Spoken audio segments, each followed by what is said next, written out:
নারী নষ্ট হলে তার নাম হয় বেশ্যা, আর বেশ্যাকে যে নষ্ট করে তার নাম হয় বাদশা। এই হলো মাটিয়া বাজারের এক সরু গলি। এখানে শুধু গাঁজাখোর মাতালরাই খদ্দের নয়, স্যুট বুট পরা বাবুরাও আসে কোমল চামড়ায় মিশে থাকা সুখের মোহে। ভালোবাসা বিলুপ্ত হয় কামে। সাবিত্রী মাসি এখানকার মাথা। তার নামের সঙ্গে তার চারিত্রিক বা অন্তরের কোনো মিল নেই। ইনি মাটিয়া বাজারের সমস্ত মেয়েদের দরদাম করেন। এরই মধ্যে একটি মেয়ে হলো ঝিলমিল। তার ভালোবাসা তাকে এ ব্যবসায় নামিয়েছে। সে প্রেমিক আর কখনো তার খোঁজ নিতে আসেনি। ঝিলমিল এ ব্যবসায় নতুন। সাবিত্রী মাসির ব্যবসায় রমরমা এনে দিয়েছে সে। ঋতুস্রাব চলাকালীনও তিনি ছাড়েন না কোনো মেয়েকে, খদ্দের ফেরান না একটিও। কার কত কেনাবেচা হলো এই নিয়ে যখন আলোচনা চলতে থাকে, তখনই স্কুল ফেরত ঝিলমিলের মেয়ে তাকে খুঁজতে ওই কোঠিতে প্রবেশ করে। সাবিত্রী মাসি ঝিলমিলের মেয়েকে দেখে এক নজরেই ঠিক করে ফেলে তাকেও সে এই ব্যবসায় নামাবে।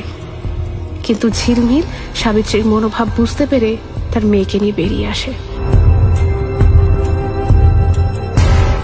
বস্তিতে ফিরে সে তার মেয়েকে বোঝাতে লাগে, মারে, আমি দুমুঠো অন্যের জ্বালা এ পথে নেমেছি, তোকে যে বড় ডাক্তার হতে হবে।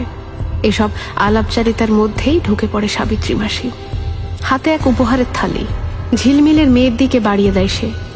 ঝিলমিল তা খুলে দেখতেই ছুঁড়ে ফেলে দেয়।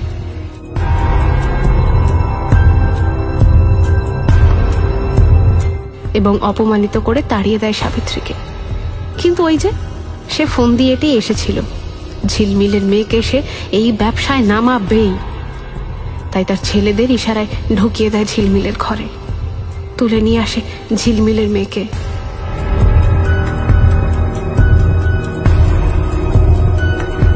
ঝিলমিল অঝরে কাঁদলেও তারা নৃশংস। জঙ্গলের অন্ধকারে টেনে নিয়ে যায় ঝিলমিলের মেয়েকে।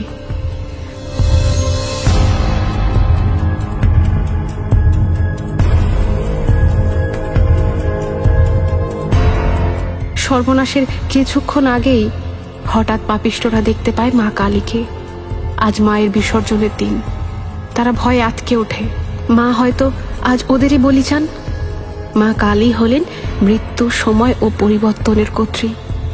দেবীর গায়ের রং কাজলের মতো কালো, চোখ দুটি রক্তপিঙ্গল বর্ণের, চুলগুলি আলুলায়িত, হাতে তার খড়গ, গলায় কাটা সদ্য নরমুণ্ড।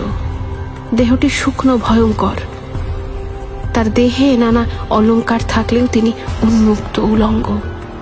মায়ের এই রূপ দেখে ওদের প্রাণ শুকিয়ে আসে। ভয়তে পালিয়ে যায় ওরা।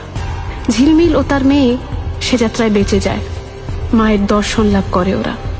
মা শুধু কার্তিক মাসের কৃষ্ণপক্ষের অমাবস্যাতেই ধরিত্রীতে পদার্পণ করেন না।